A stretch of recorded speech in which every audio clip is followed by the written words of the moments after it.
Добрый день опять, ребятки. Бар-отель скандинавский.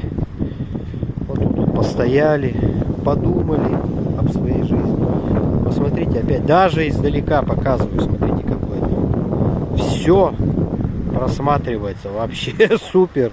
Тут заход даже хороший. Мелкая галечка, это тоже нормально. Вот так вот постояли, подумали. Дальше посмотрим. Бар Костер.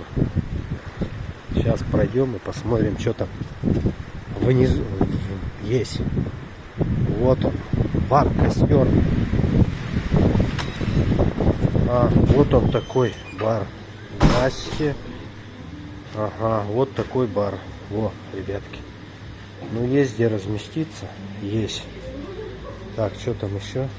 Второй зал. Тут тоже есть здесь. Вот такое дерево. Ну, пожалуйста.